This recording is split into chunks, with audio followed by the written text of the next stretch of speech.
In the state of Nevada, Cliven Bundy and his family are currently caught in a fight over land with the federal government. This is over his long-standing refusal to acknowledge a 1993 modification to grazing rights on the land.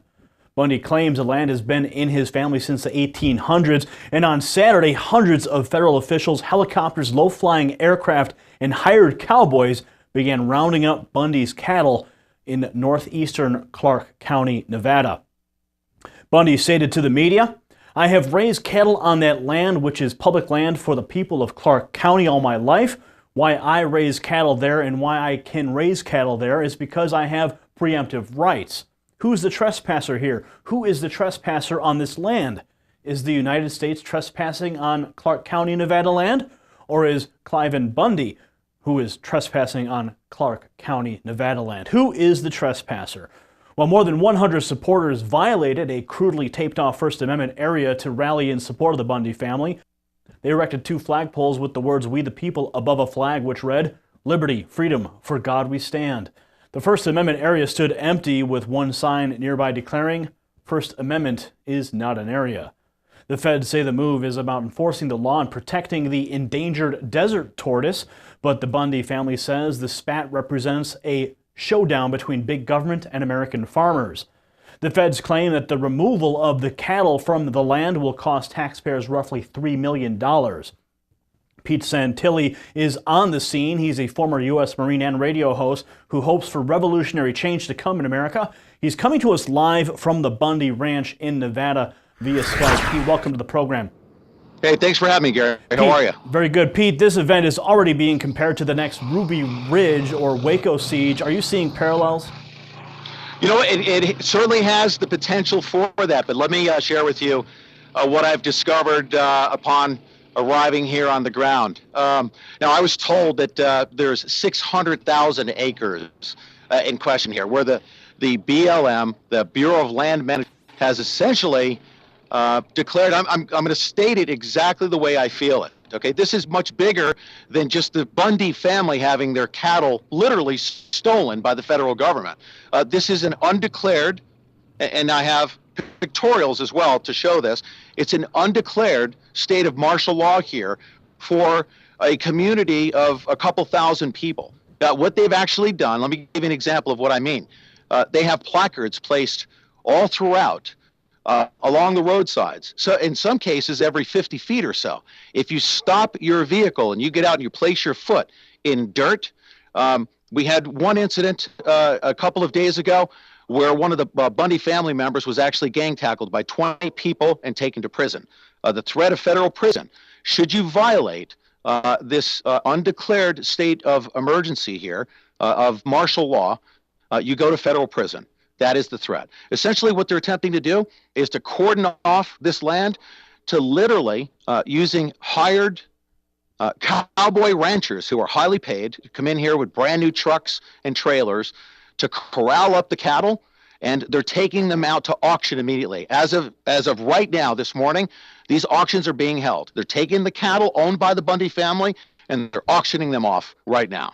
So that, in addition to a couple of other things that we can discuss as we move along. But well, Pete, this is clearly a property rights issue gone awry. And yesterday, the Bundys released a video of the feds backing off after a confrontation on their land. What is the environment like right now on the Bundy farm? The environment is as follows, and this is probably the main reason why I want to speak to as many people as possible. This is the worst case scenario, and this was stated, I stated this directly to the top law enforcement officials here on the ground. The worst thing that could happen is for the BLM to outnumber the protesters. They have hundreds of people with guns, ARs. They look like corporate mercenaries with BLM stickers on their badges, that is. The worst thing that could happen is that the American public allows these goons to outnumber the civilian population, and the BLM will have free reign and win. Now, are there going to be protesters coming out here? We're hearing that we're expecting in the thousands. We've got militia members coming out here peacefully to take a stand, of course, but we need numbers out here. The BLM knows that if they're outnumbered and they're outgunned, essentially, not one shot should ever have to be fired. But you know what? They're going to stand down. They want peace. They want safety for everyone. The Bundys want their cattle back. And we want the BLM to get out of the state of Nevada and not assert their federal authority here where they have none. Now, what is the story behind the Bundy, or was it a Bundy family member who was filming and they had snipers trained on him or the person who was filming? I have seen the sniper perches. There is very sophisticated technology being employed, motion detectors all across the fruited plain here. It's actually a desert area. There are motion detectors in the nighttime. There's infrared detectors, and there are snipers perched all around, including there was an Apache helicopter on the other side of the freeway I think within the past 24 hours. Very militarized zone. And Gary, I'm not over sensationalizing this. This is literally an undeclared state of martial law. I mean, they have placards that say you will go to federal prison if you step foot on dirt, if you step off of the state roads. Now, Pete, what this is all over a desert tortoise. Could you expound upon this, please? Yeah, you know, and I'm hearing now. I have not personally seen the complaints that were filed. In fact, I'm kind of concerned as to whether or not, as the BLM puts it, that constitutionally they have an obligation under court orders. Two of them were two separate judges ruled that the BLM was to come in here to secure the land, to take the cattle off of land managed by the BLM. Now, how those lawsuits were filed is a trick that we typically see among the left-wing environmentalists. They will file a claim to protect the tortoise, but we know that 3 or 4 layers deep that there may be a corporation that's interested in fracking 5 years down the road. Now, do I know this to be true? I'm suspicious of that. I believe that there's some corporate interest there, but definitely, no doubt about it, there is a left-wing Agenda 21 in full effect, and they're utilizing the court system and using the BLM as their law enforcement arm to execute the orders by the court. So, if we recall back to Waco, the Branch Davidians had refused to come out of their homes, and then, of course, the Bureau of Alcohol, Tobacco, and Firearms surrounded their compound, set fire to the compound, killing women and children in the process. Has the Bundy family taken up any type of position? We saw yesterday the video where they were clearly out in an offensive posture, telling the BLM to leave, but are we seeing any sort of posturing that would resemble a reaction from the federal government that would result in an unfortunate Waco-style outcome? Well, this is the difference between this scenario and Waco's. We have hundreds of thousands of acres here. Cattle are being corralled, and what we have now is a situation where if we have tens of thousands of people out here, I can say this with confidence that if we had tens of thousands of people, those people would convene at the front gates. Okay, I'll be right with you. Thanks. All right. These folks will actually go to the front gates where they have these cattle being herded up, and they will demand that the BLM stands down. These are fully armed. I mean, they are armed to the hilt. They've got ARs. They've got sidearms. They are well armed. A lot of law enforcement out here.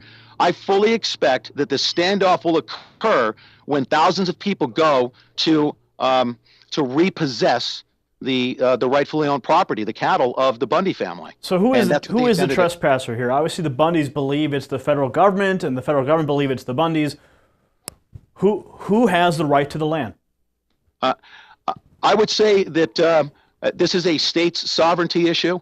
I would also say that, I mean, in the state of Nevada, the federal government, first of all, and the name suggests, the 3 letters, BLM, Bureau of Land Management. They do not even own this land. They manage it. But the land is actually owned by the state of Nevada. Now, the BLM comes in and they essentially manage land. Now, if there's a tortoise located on this land, they also take care of those considerations. But Gary, here's another disturbing fact, is that they can't even manage the extinct tortoises. They're actually having to euthanize some of these tortoises because they can't even manage those. So justification for coming in here to manage this land, they have zero authority legally. I think this should be seen in the highest levels of our court system to show that the federal government has zero authority. Now, we also have a very bad situation, Gary, where we have an unconstitutional sheriff. Here in this, his name is Sheriff Gillespie, and he absolutely refuses to exercise his constitutional authority and essentially tell the BLM, and he can do this, he can tell them to leave, and they would actually have to leave.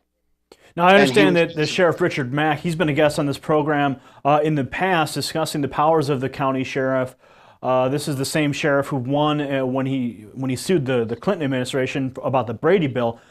Sheriff Richard Mack, he's issued a statement to the Clark County Sheriff. Has the Clark County Sheriff responded at all to Sheriff Mack's statements?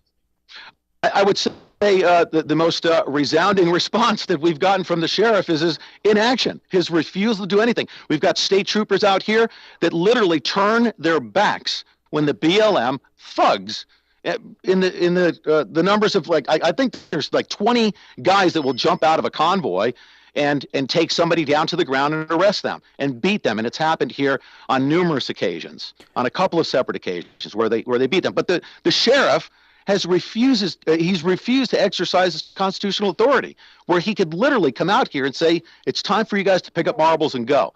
And he's refusing to do it, and it's a shame. Has the governor of Nevada released a statement on the situation yet? I haven't seen or heard anything of the likes, but I'm telling you what, I mean, I feel an obligation to speak with even the BLM law enforcement. You know, they're out here saying that they're doing their job, they're following court orders. They want peace, so on and so on. They know that things are very, very wrong here. What they do know is that they do have the power right now. How they do, I guess they're just falsely asserting it over the state troopers and the county sheriffs. And it's an absolute shame. I would say that that's the biggest crux of this problem right now. Okay, Pete, any final thoughts? If you want to give us a panoramic view of what we can see there? I'm going to give a panoramic view. This is deep in my soul, deep in my heart. This is the worst thing that could happen right now, and I want everyone to know this. The worst case scenario right now is if the American people, all they need to do is peacefully show up out here, and we need strength in numbers. The BLM, the Sheriff's Department, the state troopers, they will all stand down. But because the American people are not showing up in numbers and they're sitting on Twitter and Facebook, this is why I came out here. I wanted to get out here to meet with these people. We need strength in numbers, and that's how we're going to have success here in taking back our Constitution. But if the American people stay home, guess what? The feds outnumber us, and they will do what they will. Pete, can you pick up your camera and give us a shot of the area? I can. Here we go. Look at this. Here.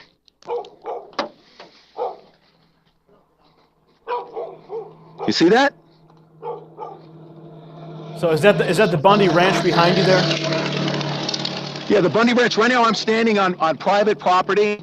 As a matter of fact, the little town of Bunkerville here is interspersed, but the Bundy Ranch itself is outside of this BLM territory. It's essentially federally managed land, but we're standing on Bundy property right now.